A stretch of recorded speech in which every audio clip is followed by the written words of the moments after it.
Ma'am, do you live here? Let me see your ID. I'm gardening in my front yard. Unless you have reasonable suspicion, I am not required to identify myself. You match the description of a suspect. ID now or you're going downtown. What was the description, officer? Blue shirt, black female. I'm wearing white linen. Your suspicion is not reasonable. Please leave my It's property. fabricated. Put your hands behind. The summer air, usually filled with the sound of cicadas and distant lawnmowers, was suddenly sliced open by the sharp, aggressive bark of Officer Bradley Thorne, his hand resting ominously on the grip of his taser, his posture stiff, predatory, and entirely unprovoked. Standing just 5 feet away from him, holding nothing but a pair of garden shears and a basket of freshly cut hydrangeas, was 54-year-old Evelyn Vance, a woman who had lived in the quiet, upscale neighborhood of Oak Creek for nearly 2 decades. She didn't scream. She didn't run. She didn't even drop the flowers. She simply adjusted her glasses, looked the officer dead in the eye with a terrifying calmness, and asked a question that would ultimately cost the city millions of dollars and end Officer Thorne's career in disgrace. "Officer, am I being detained or am I free to go back to my gardening?" Thorne stepped closer, invading her personal space, his voice dropping to a growl. "You are not free to go anywhere until you provide me with identification. You fit the description of a suspect involved in a disturbance 3 blocks over, and your refusal to identify yourself is obstruction. Now, ID. Right now." Evelyn sighed, a sound of disappointment rather than fear, and shook her head. "I am on my own property. I have committed no crime. I have no obligation to show you my papers. If you arrest me, you are violating the Fourth Amendment, and you will regret it." Thorne laughed, a short, sharp sound of disbelief. "Regret it? Lady, you're about to go to jail." He lunged. What Officer Thorne didn't know, what he couldn't possibly know, because his bias blinded him to the reality standing right in front of him, was that Evelyn Vance wasn't just a gardener. She wasn't just a defiant homeowner. She was the retired Chief Justice of the State Court of Appeals, a woman who had literally written the case law on qualified immunity and unlawful search and seizure in this very district. And the security camera hidden in the birdhouse above them was recording every single pixel of his mistake. Welcome to the story of how one officer's arrogance ran headfirst into a wall of absolute legal brilliance. Before we dive into the minute-by-minute breakdown of this arrest, I want you to hit that subscribe button if you believe that citizens have the right to privacy on their own property. And down in the comments, I want you to type the word accountability if you think police officers need to know the laws they are paid to enforce. Let's get into it. The incident began at 10:14 a.m. on a Tuesday. The sun was high, the humidity was climbing, and Evelyn Vance was tending to her prize-winning hydrangeas. It was her ritual. After 30 years on the bench, dealing with the worst of humanity, murderers, corrupt politicians, fraudsters, she found peace in the soil. She was wearing a wide-brimmed straw hat, a loose linen shirt, and gardening gloves. She looked like exactly what she was, a homeowner minding her own business. But to Officer Bradley Thorne, a rookie with less than 18 months on the force and a reputation for being proactive, which is often code for aggressive, she looked like a problem. Thorne was patrolling the area following a call about a suspicious person looking into windows 3 streets away. The description given by the dispatcher was vague. A black female, average height, wearing a blue shirt. Evelyn was wearing a white linen shirt. She was black. She was of average height. That was enough for Thorne. He rolled his cruiser to a stop in front of her driveway, not using his siren, just the silent creep of the tires on the asphalt. He sat there for a moment, watching her. In his mind, he was doing police work. He was assessing a threat. But let's pause here. Look at the visual. A woman pruning flowers in a manicured yard. Does this look like a burglar casing a house? Or does it look like a resident? Thorne exited the vehicle. He didn't adjust his hat. He didn't check his radio. He walked straight up the driveway, hand already resting near his belt. This is the first red flag. Escalation before contact. "Excuse me," he shouted, closing the distance rapidly. Evelyn looked up, shielding her eyes from the sun. She smiled politely. "Good morning, officer. Can I help you?" Thorne didn't return the greeting. Do you live here? The question was accusatory, not inquisitive. Evelyn paused. She knew the law. She knew that she didn't have to answer, but she was polite by nature. I do. Is there a problem? Thorne stopped 3 feet from her. We had a report of a suspicious person in the area. Let me see your ID. This is the moment. The pivot point. This is where a good officer would have looked at the context clues, the gardening tools, the relaxed demeanor, the fact that she clearly wasn't running or hiding, and de-escalated. But Thorne was looking for a catch. He wanted a submission. Evelyn placed the shears in her basket. Officer, I am gardening in my front yard. Unless you have reasonable suspicion that I have committed a crime, I am not required to identify myself. Thorne's jaw tightened. You can see it on the body cam footage, which we obtained through a Freedom of Information Act request. His face goes rigid. He wasn't used to being told no, especially not by someone he had already categorized as a suspect. I have reasonable suspicion, Thorne insisted, his voice rising. You match the description of a suspect. Now let me see your ID or you're going downtown. Evelyn took off her gardening gloves, slowly, methodically. What was the description, officer? Thorne blinked. He hadn't expected her to ask that. Blue shirt, black female, looking into windows. Evelyn looked down at her shirt. I'm wearing white linen. I'm not looking into windows. I'm pruning my bushes. Your suspicion is not reasonable. It is fabricated. Now please leave my property. Thorne stepped forward, crossing the invisible line between conversation and confrontation. I'm not asking you. I'm telling you.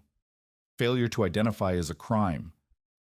It is a secondary crime, Evelyn corrected him, her voice sounding like she was back in the courtroom instructing a jury. In this state, you cannot arrest someone for failure to identify unless they are already lawfully detained for a suspected crime. You have no crime. You have no detention. You have harassment. This shattered Thorne's ego. He was being lectured on the law by the person he was trying to intimidate. He keyed his radio, but not to call for a supervisor, which is what he should have done. He keyed it to call for transport. Dispatch, I have a non-compliant subject at 442 Willow Lane. Prepare for transport. Evelyn's eyes narrowed. Officer, I am giving you one chance to walk away. You are about to make a mistake that will end your career. Put your hands behind your back, Thorne screamed, reaching for her wrist. The basket of hydrangeas fell over, spilling blue and purple petals onto the driveway. Evelyn didn't resist physically. She didn't pull away. She simply allowed him to grab her wrist, spin her around, and clamp the cold metal cuffs onto her wrists. The click, click, click of the handcuffs echoed in the quiet street. Neighbors were starting to come out now. Mrs. Gable from next door, who knew Evelyn for 12 years, stood on her porch, hand over her mouth. What are you doing? Mrs. Gable yelled. That's Evelyn. She lives there. Thorne ignored her. He was in the tunnel vision of the arrest. He shoved Evelyn toward the cruiser. You want to play lawyer on the street? You can tell it to the judge. Evelyn looked at the camera on his chest. Oh, I will tell the judge. And I'll tell the chief of police, and I'll tell the mayor. Officer, what is your badge number? It's on the citation you're going to get, he sneered, pushing her head down to force her into the back seat of the cruiser. The door slammed shut. The cage separated them. Evelyn sat in the back, handcuffed, uncomfortable, but her mind was racing. She wasn't thinking about bail. She wasn't thinking about fear. She was drafting the federal lawsuit in her head. She was cataloging every Fourth Amendment violation, every procedural error, every civil rights infraction. Thorne got into the driver's seat, adrenaline pumping. He felt powerful. He had taken control. He had won. He radioed in. Subject in custody, en route to precinct. He looked in the rearview mirror. Evelyn was just staring at him. You comfortable back there? He taunted. Evelyn didn't speak. She knew her right to remain silent, and she was exercising it with the discipline of a master. The drive to the station was 10 minutes. 10 minutes of silence from the back seat, and 10 minutes of Officer Thorne rehearsing his narrative in his head. She was belligerent. She refused orders. She matched the description. He was convincing himself of his own lies. But the camera doesn't lie, and the audio doesn't lie, and the law certainly doesn't lie. When they arrived at the precinct, the Sallyport doors opened, and Thorne drove in. He pulled Evelyn out of the car. She was stiff from the ride, her shoulders aching, but she stood tall. He walked her to the booking desk. The booking sergeant, a man named Sergeant Miller who had been on the force for 25 years, looked up from his computer. He saw Thorne. He saw the handcuffs. And then he looked at the woman in the handcuffs. Sergeant Miller's face went pale. He dropped his pen. It clattered on the desk. He stood up, his chair scraping loudly against the floor. "Thorne," Miller said, his voice trembling slightly. What did you do?" Thorne puffed out his chest. "Failure to identify. Obstruction." She matched the description of that peeper call. Miller came around the desk, ignoring Thorne, and looked directly at Evelyn. "Judge Vance, Your Honor?" Thorne froze. The blood drained from his face so fast it looked like he might faint. He looked from Miller to Evelyn and back to Miller. "Judge," Thorne squeaked. Evelyn looked at Sergeant Miller. "Good morning, Sergeant. I believe this officer is under the impression that gardening in one's own front yard is a crime in this jurisdiction.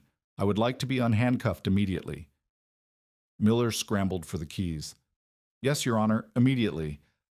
I'm so sorry, I don't know what—" Thorne stepped back, his hand hovering near his belt, not out of aggression this time, but out of pure, unadulterated panic.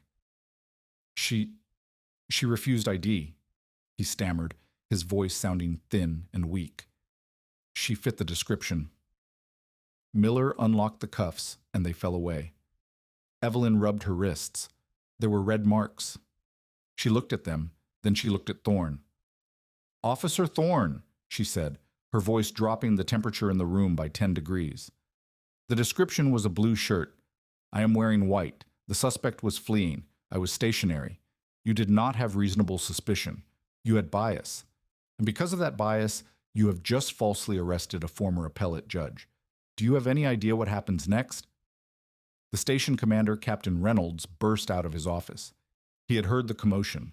He saw Evelyn Vance standing there rubbing her wrists, and his rookie officer looking like a ghost. "Judge Vance," Reynolds said, walking over with his hands out. "Please come into my office. Let's sort this out. Thorne, give me your body cam. Now." Thorne unclipped the camera with shaking hands and handed it over. He knew. In that moment, he knew it was over. But it wasn't just over for him. It was just beginning for the internet. Because in today's world, nothing stays in the precinct. The wheels of justice turn slowly, but the wheels of viral outrage turn instantly. Type the word justice in the comments if you think Officer Thorne deserves to be fired right now. We are only halfway through. This nightmare and the fallout is about to be catastrophic. The footage was requested.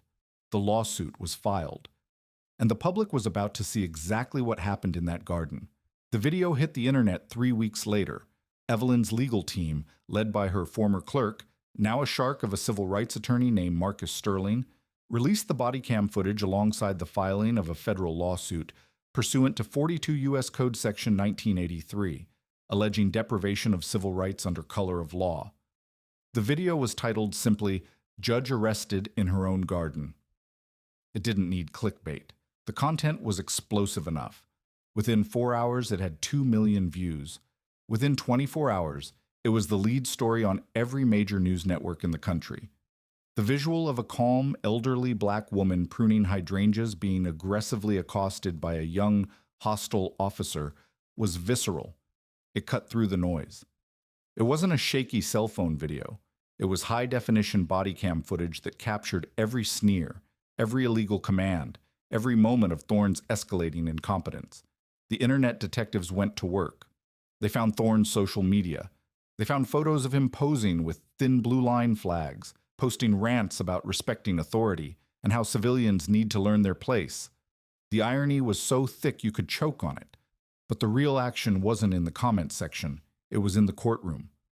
The criminal charges against Evelyn, obstruction of justice and failure to identify, were still technically pending, a formality that the district attorney had to deal with.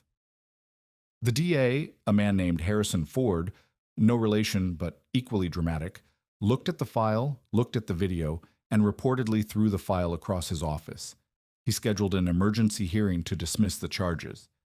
He didn't just want them dropped, he wanted them obliterated with prejudice, meaning they could never be brought back. The hearing took place on a rainy Tuesday, exactly 1 month after the arrest. The courtroom was packed. Law students, activists, curious citizens, and press filled the gallery. Evelyn Vance sat at the defense table, not in a suit, but in a simple, elegant dress, looking every bit the grandmother she was, yet radiating the power of a titan. Officer Thorne was not present. He had been placed on administrative leave the moment the video went viral, but his union representative was there, looking miserable. The presiding judge, the Honorable Sarah Higgins, who had actually argued cases before Judge Vance years ago, took the bench. She didn't even look at the prosecutor. She looked at the defense table. "Mr. District Attorney," Judge Higgins said, her voice sharp, "please tell me why this case is on my docket. Please tell me why a distinguished jurist was shackled in her own driveway for gardening." The DA stood up, looking humbled. "Your Honor, the state moves to dismiss all charges with prejudice. After reviewing the evidence, it is clear that no probable cause existed for the arrest and the initial detention was unlawful." Judge Higgins nodded. "Unlawful is a polite word for it. This was an abduction. This was a violation of the most basic principles of the Fourth Amendment. Case dismissed." The gavel banged. It sounded like a gunshot. But that was just the appetizer. The main course was the civil suit. Evelyn wasn't suing for the money. She was wealthy. She didn't need a payout. She was suing for policy. Her lawsuit demanded 3 things: a public apology, the termination of Officer Thorne, and a mandatory retraining of the entire police force on the specific parameters of reasonable suspicion versus consensual encounters. The city fought it at first. Their lawyers tried to argue qualified immunity, the legal doctrine that protects government officials from liability unless they violate clearly established statutory or constitutional rights. This was the moment the narrator pauses to look at the camera. Do you see the irony? Evelyn Vance wrote the seminal opinion on qualified immunity in the state 10 years prior. She knew exactly where the cracks in the armor were. Her lawyer, Marcus, filed a brief that was less a legal argument and more a demolition. He cited Judge Vance's own rulings back to the city. He argued that Officer Thorne's conduct was so egregious, so obviously unconstitutional, that no reasonable officer could have believed it was lawful. The clearly established prong was met by the very victim of the arrest. The city's lawyers realized they were walking into a buzzsaw. They asked to settle. Evelyn refused. She wanted a deposition. She wanted Officer Thorne under oath, and she got him. 6 months after the arrest, Bradley Thorne sat in a conference room, a camera pointed at his face. He looked smaller now. The arrogance was gone, replaced by a sullen, defensive bitterness. Marcus Sterling sat across from him. "Officer Thorne," Marcus began, his voice smooth as silk. "Did you see Judge Vance commit a crime before you stepped onto her driveway?"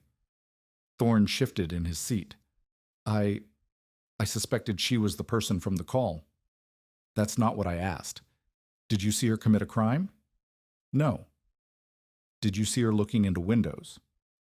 "No." "Did she try to run?" "No."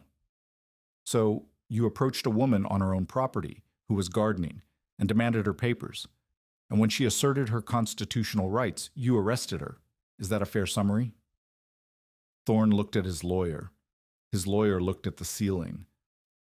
"I was following protocol," Thorne mumbled. "Show me the protocol." Marcus slammed a heavy binder on the table. "This is the police manual. Show me the page that says you can arrest a homeowner for gardening without ID." Thorne couldn't, because it didn't exist. The deposition video was leaked. Of course it was, and that was the final nail. The public outcry reached a fever pitch. The mayor, facing an election year and terrified of losing the black vote and the suburban moderate vote simultaneously, intervened. The police chief held a press conference. He looked tired. Effective immediately, the chief announced, Officer Bradley Thorne's employment with the department is terminated. A cheer went up from the crowd outside. Furthermore, the city has reached a settlement with Judge Evelyn Vance in the amount of $1.2 million. The crowd went silent. $1.2 million. Taxpayer money. Gone. Because one officer couldn't control his ego. Because one man with a badge thought his authority trumped the Constitution. But here is the twist, the kicker. The part of the story that makes you realize Evelyn Vance plays chess while everyone else plays checkers. Evelyn took the check. She held it up for the cameras on the courthouse steps. I did not bring this suit for enrichment, she told the bank of microphones. I brought it for accountability. This money will not go into my bank account.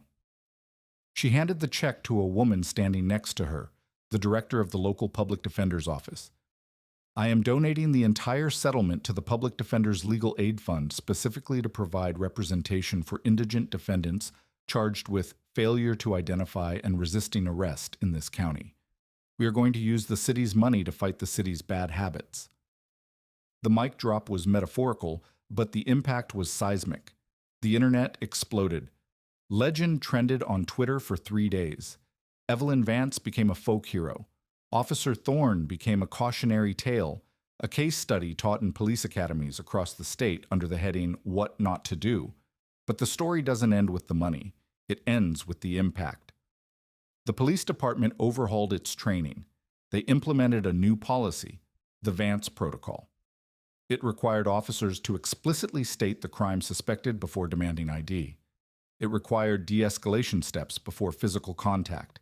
It changed the culture of the department. Officer Thorne tried to appeal his firing. He lost. He tried to get a job at a neighboring precinct. They wouldn't touch him. He was radioactive. The last we heard, he was working security at a mall in a different state, checking receipts at the door. And Evelyn? She's still in her garden. The hydrangeas are blooming beautifully this year. Every now and then, a patrol car drives by. The officer inside slows down, waves politely, and keeps driving. They know who lives there. They know the price of arrogance. And they know that the woman in the straw hat isn't just a gardener. She is the guardian of the neighborhood, and she is watching. The lesson here is simple, folks. Rights are like muscles. If you don't use them, you lose them. And if you are in a position of power, remember this. The person you are trying to intimidate might just be the one person who knows the rules better than you do. Respect the law, respect the people, and for the love of God, don't arrest a judge in her own driveway. Thanks for watching. If this story made your blood boil and then cooled it right back down with that sweet taste of justice, hit that like button. Share this video with someone who needs a reminder about their rights. And until next time, stay safe, stay informed, and keep the cameras rolling.